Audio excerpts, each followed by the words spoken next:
Saat datang di kota Madinah, semua orang memberikan hadiah kepada Nabi Muhammad. Ada yang memberikan makanan, ada yang memberikan harta, ada yang memberikan ini dan lain sebagainya.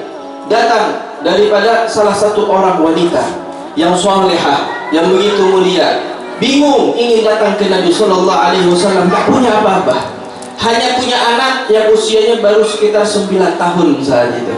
Dia bawa di hadapan Nabi Sallallahu Alaihi Wasallam, "Ya Rasulullah, saya iri dengan teman-teman saya yang bisa ngasih ini, ngasih ini.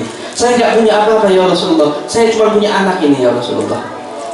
Anak saya ini ya Rasulullah, saya titipin buat kamu.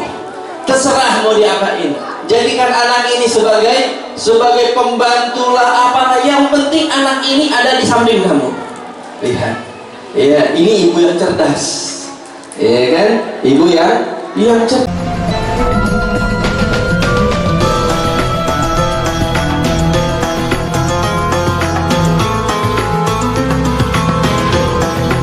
Hadirin hadirat yang dirahmati oleh Allah Subhanahu wa taala. Lihat, Nabi mendidik anak-anak yang ada di sekitarnya.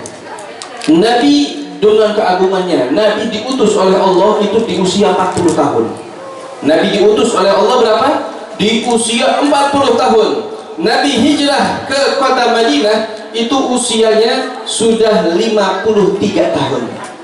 Ya, sudah berapa? 53 tahun. Ini usia bukan usia muda lagi. Ya, kalau zaman sekarang usia begini udah malas mau kemana-mana. Ya, tapi lihat kegigihan Nabi Sallallahu Alaihi Wasallam. Saat datang di kota Madinah, semua orang memberikan hadiah kepada Nabi Muhammad. Ada yang memberikan makanan, ada yang memberikan harta, ada yang memberikan ini dan lain sebagainya. Datang daripada salah satu orang wanita yang salihah, yang begitu mulia, bingung ingin datang ke Nabi Sallallahu Alaihi Wasallam, tak punya apa-apa, hanya punya anak yang usianya baru sekitar 9 tahun saat itu. Dia bawa di hadapan Nabi Sallallahu Alaihi Wasallam, "Ya Rasulullah, saya iri dengan teman-teman saya yang bisa ngasih ini, ngasih ini. Saya nggak punya apa-apa ya Rasulullah. Saya cuma punya anak ini ya Rasulullah. Anak saya ini ya Rasulullah, saya titipin buat kamu. Terserah mau diapain. Jadikan anak ini sebagai pembantu lah, apalah. Yang penting anak ini ada di samping kamu." Lihat, ya ini ibu yang cerdas. Ya kan, ibu yang cerdas. Dan Nabi Muhammad, Nabi yang penuh dengan kasih sayang. Coba kalau kita, usia kita udah berapa? Misalnya udah 50 tahun lebih. Ya, kita datang dari kota. Ya, bukan di kampung kita sendiri, kita pindah ke kota lain. Ya, kita punya keluarga. Rasulullah punya keluarga, punya Sayyidina Fatimah, punya anak-anak yang lainnya. Ya, punya urusan. Bahkan dakwahnya begitu luas. Datang sampai di satu kota, orangnya datang ngapain? Mau ngasih anak. Ini orang mau nyusahin apa mau mudahin kalau begini? Kalau kita dikasih begitu, ini orang mau ngapain? Orang ngasih apa? Kayak ngasih tanah, kayak ngasih rumah, kayak ini orang ngasih anak, mau diapain ini anak? Kalau kita pikir begitu. Tapi kalau Nabi Sallallahu Alaihi Wasallam lihat, diterima dengan baik oleh Nabi Sallallahu Alaihi Wasallam. Siapa anak ini? Anak ini yang disebut dengan Anas bin Malik. Sayyidina Anas bin Malik adalah anak yang masih muda. Usianya baru 9 atau 10 tahun. Di sini yang usia 9 tahun yang mana? Ada yang 9 tahun? Ini berapa usianya? 8, ya kurang lebih segini deh. Iya, usia begini bisa apa sih? Kalau di rumah bisa nyapu? Kagak. Ya bisa nyapu di rumah? Bisa nyikat kamar mandi? Kagak kan? Dia belum bisa apa-apa.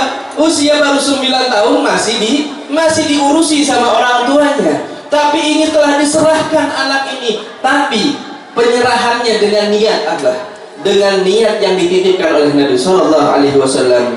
Dia nggak minta, ya Rasulullah jadikan anak ini begini, enggak. Pokoknya terserah. Semua yang dilakukan Rasulullah pasti terbaik. Maka dititipkan oleh Nabi Sallallahu Alaihi Wasallam. Pada usia kurang lebih 9 sampai 10 tahun, dititipkan oleh Nabi sampai Nabi wafat. Kurang lebih sekitar 10 tahun hidup bersama Nabi Sallallahu Alaihi Wasallam.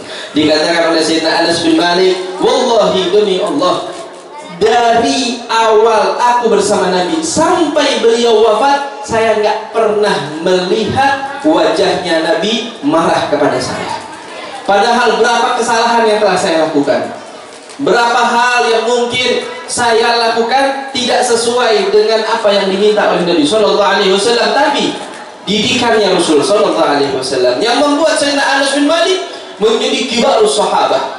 Walaupun dia muda, tapi termasuk dari sahabat yang besar, sahabat yang memiliki nilai derajat yang tinggi. Pernah suatu saat yang usianya yang kurang lebih masih sekitar 10 tahun, Sayyidina Anas bin Malik diperintahkan oleh Nabi Shallallahu Alaihi Wasallam untuk membawa hajat. Ada hajat dari Nabi, bawa ini ke rumahnya si Fulan bin Fulan. Maka keluarlah Sayyidina Anas bin Malik dengan membawa hajat. Saat sampai keluar, melihat anak-anak sebayanya pada main, ada yang lari sana, lari sini, ada yang ini, yang itu. Ngelihat temannya pada main, dia pengen main. Ya, dia lupa dia bawa hajat, ikut main sama temannya, lari ke sana, lari ke sini. Rasulullah di rumah lagi nunggu. Mana ini Anas bin Malik? Ya, sejam lebih belum balik. Ada apa ini? Keluar Nabi Shallallahu Alaihi Wasallam. Nabi keluar melihat Anas bin Malik lagi main sama teman-temannya.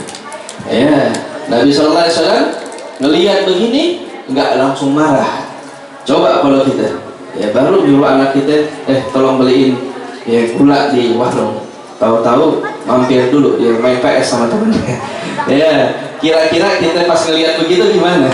Ya, bukan cuma ucapan. Ya, bahkan sendal pun ikut terbang gitu.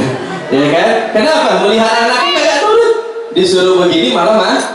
Ini Nabi Shallallahu Alaihi Wasallam lagi nunggu hajatnya. Ini Anas bin Malik lagi main dengan teman-temannya. Nabi Shallallahu Alaihi Wasallam melihat Anas bin Malik, hajatnya belum dibawa.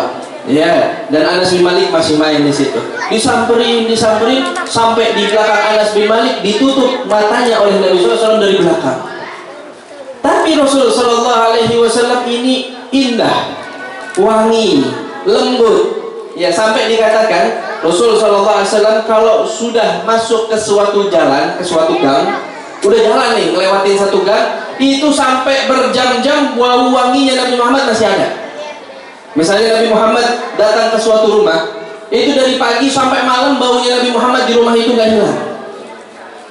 Jadi tidak bisa, orang itu nggak bisa mencari Nabi. Sampai kalau dulu orang mencari Nabi SAW, ke rumahnya nggak ada, ke masjidnya nggak ada, tinggal cium baunya aja. Ya, tinggal dicium aja. Oh, baunya Rasulullah di sana. Udah kita ke sana, ada Rasulullah di sana. Ya, nggak kayak kita. Ya, kalau kita masya Allah udah wanginya yang ampun. Ini Nabi Sallallahu Alaihi Wasallam begitu, dipegang oleh Nabi Sallallahu Alaihi Wasallam dari belakang. Sayyidina Anas bin Malik langsung kenal, ini tangan bukan tangan biasa. Ya, tangan Nabi Sallallahu Alaihi Wasallam begitu lembut, sampai dikatakan lebih lembut dari sutra. Kita sutra aja nggak pernah lihat. Pegang sutranya kita belum pernah. Ya, itu tangannya Nabi Muhammad lebih lembut dari sutra. Seakan-akan sampai nggak ada Tuhannya, saking lembut sekali tangannya, dingin enak.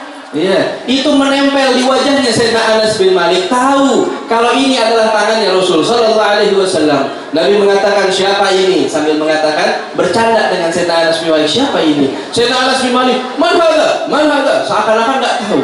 Padahal Sayyidina Anas bin Malik tahu, tapi kenapa kok dia pura-pura nggak tahu? Dia merasa nyaman tangannya Rasulullah ada di wajahnya. Dia nggak kepengen tangan ini lepas dari wajahnya.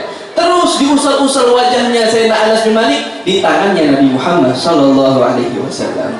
Sampai akhirnya Nabi membuka daripada tangan tersebut, lalu mengatakan, ya Anas, ainal hajat? Wahai Anas, mana hajat yang saya suruh? Kaget Sayyidina Anas, ingat kalau hajatnya belum dibawa, lari langsung ya Sayyidina Anas bin Malik. Nggak dimarahin, nggak dipukul, nggak dibentak, nggak diusir, padahal bukan anaknya sendiri.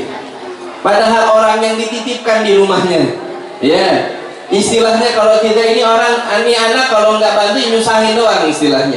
Tapi Nabi jaga sampai menjadi terdidik hingga menjadi yang namanya Anas bin Malik.